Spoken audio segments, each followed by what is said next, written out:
Welcome back, guys. I am extremely pleased with you all. You are watching my online classes. Today, I will start the new chapter of your English course, The Homecoming. The Homecoming, written by Rabindranath Tagore. Rabindranath Tagore के द्वारा लिखी गई रचना the home coming, घर वापसी के बारे में बताएंगे। तो पहले first half I want to suggest you about the synopsis of the lesson of the chapter as well as the writer. First of all, you must know the life history of your writer Rabindranath Tagore. My dear students, Rabindranath Tagore was known as Gurudev. He was popularly known as Gurudev. Rabindranath Tagore को गुरुदेव के नाम से भी जाना जाता रहा। He is the only person, वो एक ऐसे व्यक्ति हैं who has written the national anthems of two country, जिन्होंने दो देशों की राष्ट्रीय गान को लिखा है। Which are India and Bangladesh. आपके भारत के राष्ट्रीय गान और बांग्लादेश के राष्ट्रीय गान के रचयिता रविन्द्रनाथ टैगोर जी हैं। Rabindranath Tagore was a Bengali poet. You must know the writer Rabindranath Tagore. आपको रविन्द्रनाथ टैगोर के बारे में जानना चाहिए। He was a Bengali poet, writer, philosopher, dramatist and a great thinker of the time. अपने समय के एक अच्छे लेखक, कवि, विचारक, नाटककार और साहित्यकार के रूप में थे। He was the first Asian to win the Nobel Prize for Literature. वो भारत के एक पहले एशियाई व्यक्ति हैं जिनको नोबेल पुरस्कार साहित्य के लिए मिला था। इन 1913 ईस्वी में किसके लिए मिला था? Gitanjali is a work of Rabindranath Tagore. Rabindranath Tagore की ये रचना गीतांजलि जो है वो विश्व प्रसिद्ध रचना है। ही वॉज बोर्न एट जोरा शंको ठाकुर वारी, कोलकाता इन ए बंगाली ब्राह्मण फैमिली। उनका जन्म एक बंगाली ब्राह्मण परिवार में कोलकाता के जोरा शंको ठाकुर वाड़ी में पैदा हुआ था। His father was Debendranath Tagore and his mother was Sarada Devi. उनके पिता का नाम देवेंद्रनाथ टैगोर और उनकी माँ का नाम शारदा देवी था। His nickname was Ravi और रोबी। उनका जो बचपन का पुकारा जाने वाला निक नेम मतलब होता है प्यार से पुकारा जाने वाला नाम जो था वो रवि या रोबी था।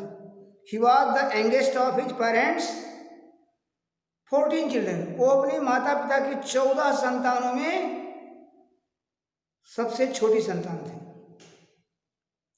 His father arranged a marriage for him with Mrinalini Devi.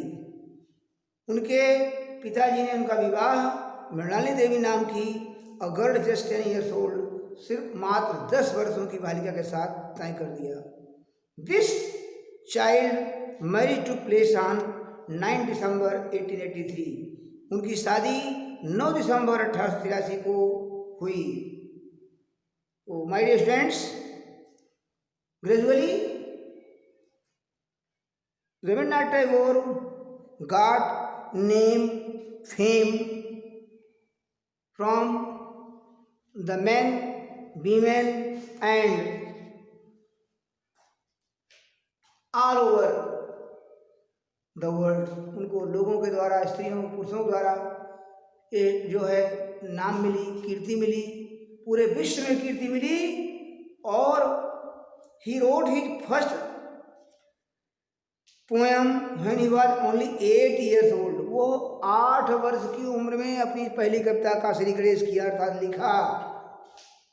And he wrote his first short story and dramas when he was only 16 years of age. वो सिर्फ जब 16 वर्ष की उम्र के थे तभी उन्होंने अपनी एक लघु कथा और एक नाटक की रचना की। He was popular in known as Gurudev. उन्हें गुरुदेव के नाम से वो लोकप्रिय हुए। तो I will tell you that Tagore's achievements included notable contributions in the fields of music, literature, plays, art and educational reforms। कि टैगोर जी की उपलब्धि संगीत, साहित्य, नाटक, कला और शैक्षिक सुधारों में जानी जाती है। After a long period of suffering, एक लंबे समय से दुख सहते हुए Tagore died at the age of 80 वर्ष की उम्र में आपका देहावसान हुआ। But he left a name and fame after his death. मृत्यु के पश्चात उन्होंने अपने नाम और कीर्ति को छोड़ दिया। My dear students, the work which you are going to study, the homecoming by Rabindranath Tagore is also a very interesting chapter which is full of morals and inspiration। आप जो घर वापसी की रचना रवींद्रनाथ टैगोर के बारे में पढ़ रहे हैं, रवींद्रनाथ टैगोर की रचना होमकमिंग के बारे में पढ़ रहे हैं, वो बड़ी ही आपको प्रेरणादायी और रोचक होगी। तो आइए हम चलते हैं, इसकी साइनोप्सिस के बारे में थोड़ा बताएंगे आपको।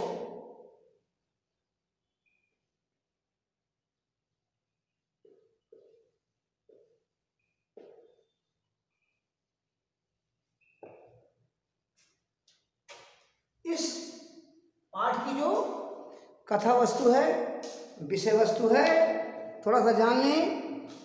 Once there lived a 14 years boy named Phatik Chakraborty.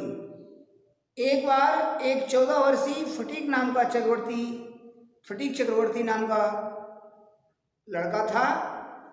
His father expired when he was very young. जब वो बहुत ही कम उम्र में था, उसके माता पिता उसके पिता दुनिया से चल बसे। He lived with his mother and brother named Makhan Chakravarti. वो अपनी माँ और भाई माखन चक्रवर्ती के साथ रह रहा था। Fatigue lost his father very early. Fatigue ने बहुत कम ही उम्र में पिता को खो दिया। And was always scolded for one or the other reason by his mother. वो हमेशा एक या किसी अन्य कारण के द्वारा अपनी माता के द्वारा हमेशा डांट खाता था। He grew lazy, disobedient, arrogant and very mischievous. वो बड़ा ही आलसी, अवज्ञाकारी और अहंकारी और बहुत ही शैतान, दुष्ट के रूप में उभरा। But his brother Makhan was very obedient and good at studies. लेकिन उसका भाई जो माखन था वो बड़ा ही आज्ञाकारी और पढ़ाई में अच्छा था। Phatik out of invite towards his brother forcefully made Makhan to sit on a boat of logs. Phatik अपने भाई से बहुत ही घृणा करते हुए उसने उसे एक बोट ऑफ लॉग्स, लट्ठे से युक्त लकड़ी से बनी हुए लट्ठे के ऊपर एक नाव पर बैठने के लिए विवश कर दिया। And left it into the water river. और उसे वह नदी में छोड़ दिया। एक लकड़ी के लट्ठे पर उसको बैठा दिया और नाव पर डाल दिया, उसे छोड़ दिया। Makhan reach home in wet clothes and hurts all over his body. Makhan भीगे कपड़े के साथ और चोट खाए हुए शरीर को लेकर घर पहुंचा। माखन explained his mother everything.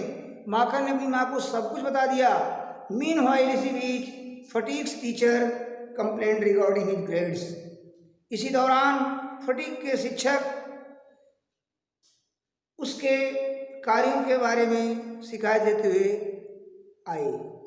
Same day Phatik's uncle from Calcutta arrive. ठीक उसी दिन फटीक के अंकल मीन्स मामा कलकत्ता से आ पहुंचे। Fatigue came home. फटीक घर आया। Phatik's mother yelled at him. Phatik की माँ उसको देखकर चीख पड़ी। Phatik got irritated and he was totally pissed off his mother's questions. Phatik चिड़चिड़ा हुआ और वह माँ के प्रश्नों पर एकदम क्रुद्ध हो गया। ही लॉस्ट हिज टेम्पर, उसने अपना आपा खो दिया। And slapped his brother and mothers as well, उसने भाई और माँ दोनों को थप्पड़ दे दिया। ऑब्जर्विंग दिस डिस्प्यूट, इस झगड़े को देखते हुए, his uncle told his mother, उसकी मामा ने उसकी माँ को बताया that he is going to take Phatik along with him to Calcutta, कि अब वो उसे लेकर फटीक को लेकर कलकत्ता जाएंगे। Fatigue was happy and that he is, fatigue तो खुश हुआ क्योंकि वो अब रिलीविंग, अपने को संतोष महसूस कर रहा था फ्रॉम हिज मदर, माँ से। And was excited that he is going to city and study far from home, वो शहर की तरफ जा रहा है और घर से सुदूर पढ़ने। Phatik's aunt disliked him, Phatik की मामी उससे घृणा करती थी। And always used to abuse him, और उसे प्रायः गालियाँ दिया करती थी फॉर ईच एंड एवरीथिंग, हर एक बात पर। He had no friends in the new place, उस नए स्थल पर उसका कोई मित्र नहीं था। Phatik was missing his mother, Phatik अपनी माँ से दूर था, ब्रदर भाइयों से, फ्रेंड्स मित्रों से, मीडोज घास के क्षेत्रों से, मैदानों से, एंड द रिवर और नदी से, इन्हीं विलेज जो उसे गाँव में थे। His aunt used to ill treat him, उसकी मम्मी उससे गलत व्यवहार करती थी। One day he lost his lessons book, एक दिन वो अपनी किताबें खो दिया। And his aunt scolded him and abused him and did not offer him food too, एक दिन वह जब किताबों को खो दिया तो वो अपनी मामी के द्वारा गाली पाया और उसे भोजन भी नहीं दिया गया। The next day he caught with high fever, अगले दिन उसे तेज बुखार हुआ। And it was a rainy day, और वो वर्षा का दिन था। He left the school in the afternoon, दोपहर बाद विद्यालय छोड़ दिया। But did not return back, लेकिन वापस नहीं लौटा। Phatik's uncle and aunt were feeling tensed, Phatik के मामा और मामी बहुत ही तनाव में थे। They gave a police complaint that the kid is missing, उन्होंने पुलिस तक शिकायत डाली वो बच्चा गायब है सिंस आफ्टरनून, दोपहर से। Police found fatigue in a critical condition, police ने उसे बहुत ही जो है खराब हालत में पाया। He restlessly yelled at his uncle, वह बहुत ही बेचैनी से उसके मामा की तरफ चिल्लाते हुए बोला, I don't want to stay here any more, अब मैं यहाँ ज़्यादा रुकना नहीं चाहता। I want to see my mother, मैं अपनी माँ से मिलना चाहता हूँ। Observing his critical condition his uncle sent paper for his mother, उसकी हालत को देखकर उसके मामा ने उसे माँ के पास भेज दिया।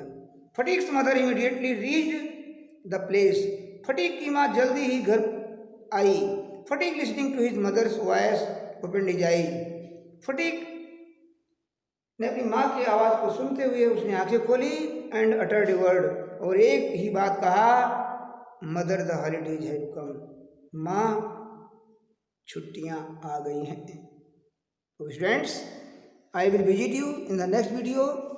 Thank you.